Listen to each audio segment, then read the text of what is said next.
Tonight, on Tom River Schools Today, we will take a look at your upcoming weather. And as always, we'll have a look at some of the events from around the school district. Tom River Schools Today starts in 2 minutes.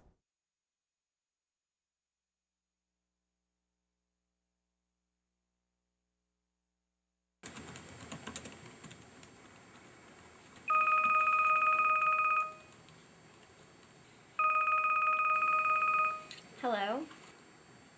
Ken, I'm busy right now.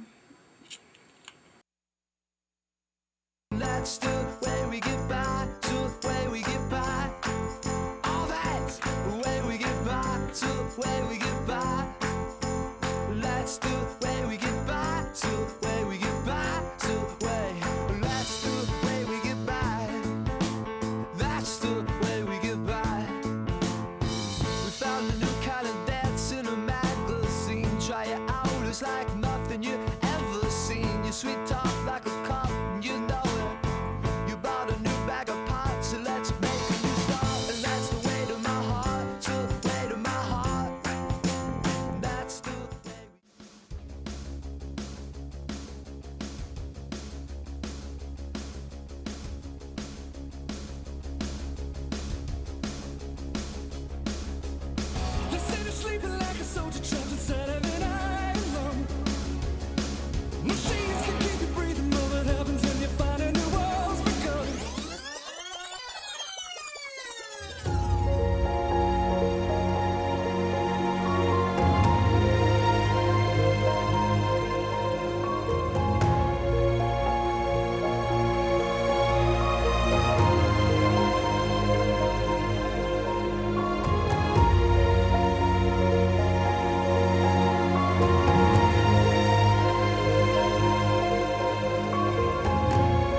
And welcome to Tom's River Schools Today for Friday, September the 14th. I'm Nikki Garau. And I'm Casey Lombard. Later on tonight, we'll check out your weather and we'll look at the new inside on Legoland's new ride.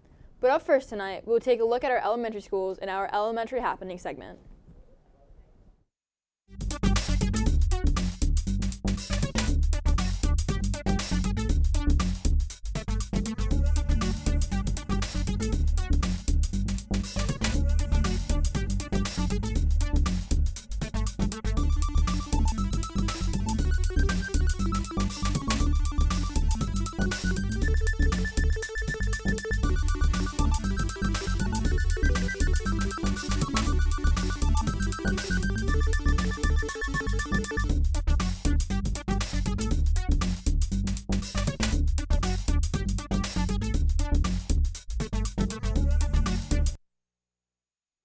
Starting off our elementary happenings at Eastover, their back-to-school night will be the 17th starting at 6:30. Switching to Walnut Street, grades K through 2nd will have back-to-school night on Tuesday the 25th starting at 6 p.m. And for grades 3rd through 5th, your back-to-school night will be Wednesday the 26th starting at 6. Let's take a look at today's random fact of the day.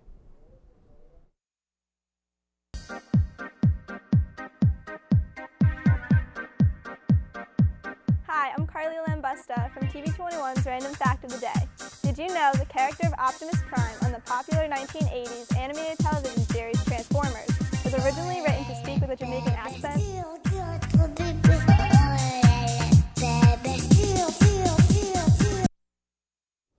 California's legendary amusement park is more than just toy bricks. In fact, the park just launched a new exhibit that allows anyone to connect with the ocean. Reporter Tabitha Lipkin explains. It was really complicated because we had to engineer in the ride portion and the aquarium portion of this exhibit. So it was quite challenging and really exciting how we were able to pull it off. There are more than 2,000 fish in the tank, and that's just the beginning. Guests get into one of 8 submarines that travel through the tank, where kids, or kids at heart, can play along with an interactive map to hunt for treasure and identify what they're seeing below the surface. This is the first submarine ride that we have in the United States, and as far as we know, there's nothing like this ride out there in the U.S. There are other parks with submarine rides, but this is unique in that the ride is actually in an aquarium. It includes more than 2,000 fish, real sharks, real rays, and a real up-close and personal look at all of it. Occasionally, you might get stuck with one of us. Kinda like me. I got stuck with Dive Master Matt as my dive buddy and guide, who loves to look out from the submarines just as much as he loves to look around them. So we actually get a good opportunity to see all the guests go through the ride, especially for like the first time, and seeing their, the expressions on their faces and hearing them talk about the animals. It's unreal, they don't get an experience like this anywhere else. I've been working on this project for over 2 years, and I got to go on one of the first rides with the kids, and I'll tell you what, their faces, they were so excited. They were so excited to see sharks and stingrays and real fish and interact with the touchscreens, that it made everything worth it that we went through. This amusement ride aims to do more than amuse its guests. The goal is education, teaching each person who comes through about ocean conservation. A big part of what we do here is we try to teach people about how they can protect the oceans, even if they're at home, whether that be in Mississippi, Missouri, or even here in Southern California. Our goal is to make sure people leave knowing that they can make an impact wherever they're at. It's time to take a trip around the world in our 60-second road trip. Can you guess where we are today?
Time for us to take a look at the dictionary.com's word of the day.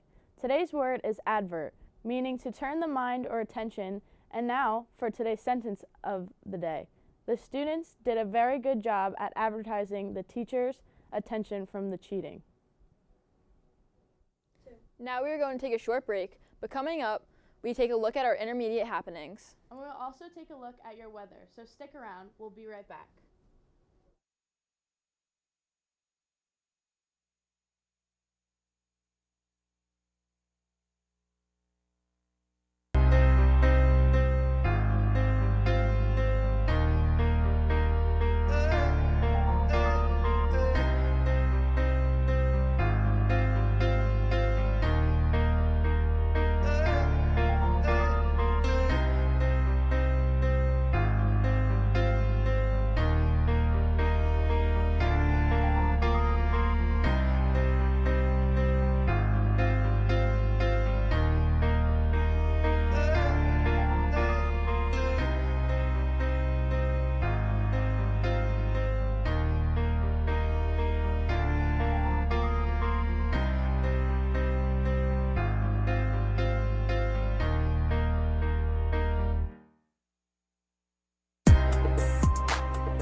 When I get to the bottom, I go back to the top of the slide, where I stop and I turn and I go for a ride, till I get to the bottom and I see you again.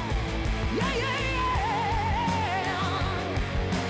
Do you don't you want me to love you? I'm coming down fast, but I'm miles above you. Tell me, tell me, tell me, come on, tell me the answer. Well, you may be a lover, but you ain't no dancer. Look out, helter skeleton, helter skeleton, helter skeleton.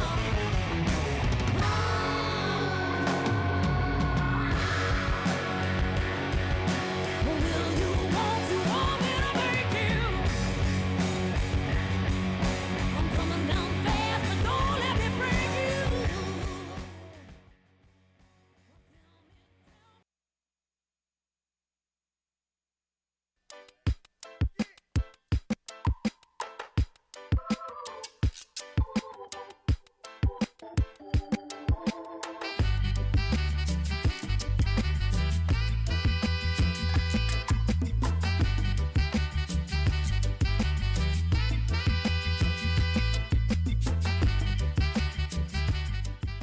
Starting off intermediate happenings, the Intermediate South Back to School nights will be on the 26th for 6th graders and 27th for 7th and 8th graders, both nights starting at 6 p.m. Moving to Intermediate North, Back to School nights are as follows: the 17th at 6 for all 6th grade and the evening of the 18th for all 7th grade, both starting at 6 p.m. And finally, at Intermediate East, the first of 2 back-to-school nights will be on the 25th for 6th graders, and the second will be on the 26th for all 7th and 8th graders. Both nights start at 6 p.m.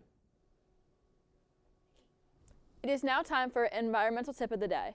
Each day we'll bring a tip that will help save the environment. Let's take a look at today's tip.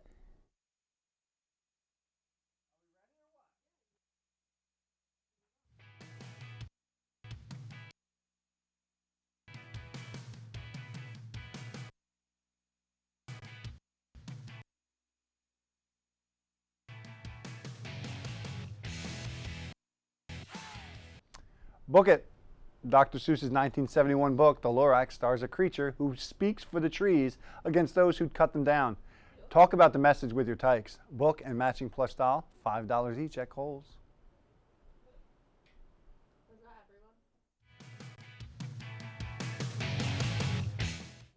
Every day on the show, we will be bringing you a tip of the day, so stay tuned tomorrow as we give you another way to help save the environment. One Los Angeles family is in shock after their new car burst into flames while parked in front of their house. They contacted both the dealership and the corporate BMW, and they say they're not satisfied with the answers. They've got Casey Montana on the story. Outside, and the front of the hood is completely engulfed in flames. And that was a complete shock. Knut Grevely watched in disbelief as his new BMW X3 went up in flames. He says he pulled up in front of his Westchester home around 3:20 Monday afternoon. 15 minutes later, he got a knock on his door. My neighbor came running up to the house and said my car was on fire. I ran to the window, looked out the window, and I saw, 30, 40 foot flames. And then not only that, a huge tornado of black smoke coming off of it. And I freaked out. I've never been so scared. They called 911, and as they frantically waited for help, their front gate and grass caught on fire. At that point, I didn't know what to think. I kept going back in my mind, this car's 9 months old. 9 months. Firefighters got there in time to prevent the flames from spreading to their house, but when they left, the car caught on fire again and they had to come back. Literally, our house could have burned down. My husband could have died. I could have been a single mom, or worse, all of us could have died. Knut bought the car in January from Beverly Hills BMW, where he's been a customer for 15 years. He says when he told them about the fire, they told him to call his insurance company. And when he finally got a hold of BMW corporate, they offered a rental car and an investigation. I don't want this happening to somebody else. I mean, if there was a baby in the car, you wouldn't be able to pull the kid out of the car seat fast enough. The what ifs just started circulating, and what could have happened if I would have been in that car on the 405, or I would have been sitting in my car taking a phone call. It's just mind-boggling. So we're still in shock. There's something off here, and we. It is now time for another break. Coming up later in the show, we will take a look at your high school happenings. Tom's River Schools Today. We'll be right back.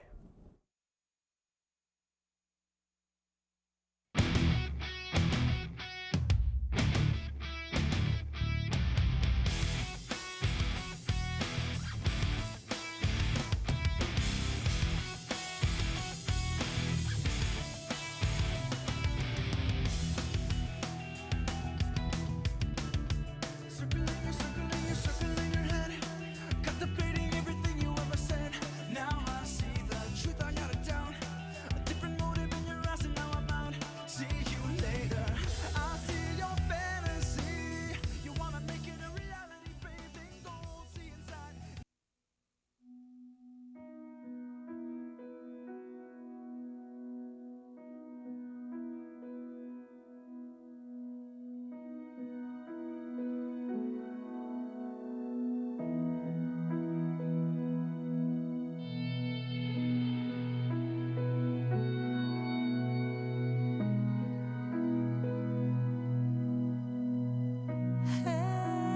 Every year, mothers lose their babies to gun crimes.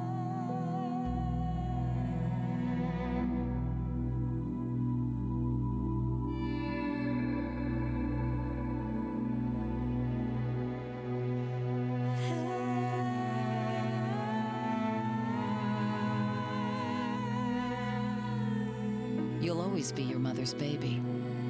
So before you commit a gun crime, think about who you'll leave behind. Gun crimes hit home.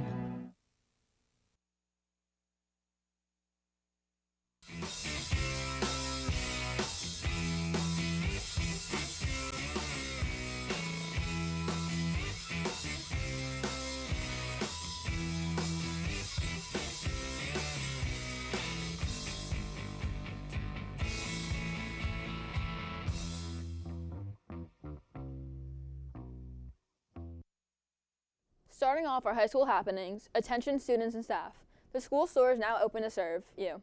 We are stocked with your Raider apparel needs, including Champion and Under Armour. The school store is open every day after school from 1:40 to 2. We also have Yoo-Hoo, Snapple, and water for $1, as well as many other delicious snacks to get you energized for your after-school practices. Stop in soon. It's time to get Raiderized. Attention, all sailors. Join the Toms River East Club. Sailing is open to anyone. No experience necessary, but you do need to be able to swim. We practice at Toms River Yacht Club on Tuesdays, Wednesdays, and Thursdays from 3 to 6 p.m. If interested, sign up in the main office. For all those interested in going on the first History Club trip of the year to the United States Naval Academy in downtown Annapolis, see Mr. Cohen in room E5B for a permission slip. The trip will be held on Sunday, October 28th, and will be available to the first 100 students who hand in their money and permission slip. The cost of the trip is $50. Staying at High School East, do you like to run? Well, come out to the TRE Color Run-a-thon. Please register before the 13th, and the event will take place on the 23rd starting at 8:30. Register at shop.schoolthon.org/190217. Switching to High School South, students who want to become members of the Spanish Honor Society can start picking up applications today in room D31. Let's now take a look at what grinds our gears.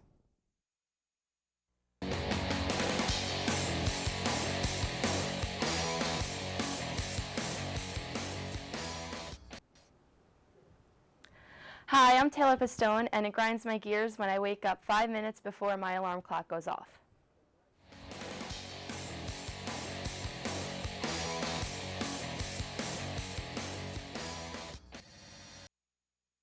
It is now time for us to take a short break. After the break, we'll take out your 3-day forecast. Toms River Schools Today will be right back.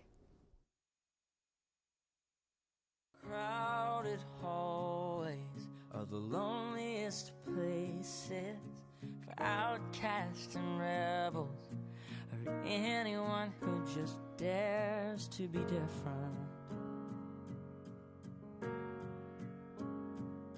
And you've been trying for so long to find out where your place is, but in their narrow minds, there's no room for anyone who dares to do something different. Oh, but listen for a minute. Trust the one who's been where you are, wishing all it was sticks and stones. Those words cut deep, but they don't mean you're all alone, and you're not invisible.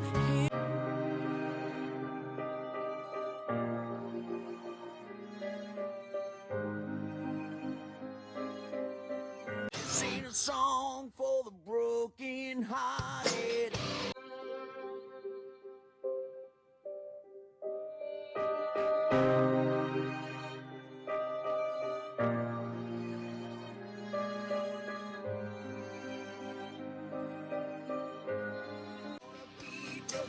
In the crowd, you're gonna hear my voice when I shout it out loud.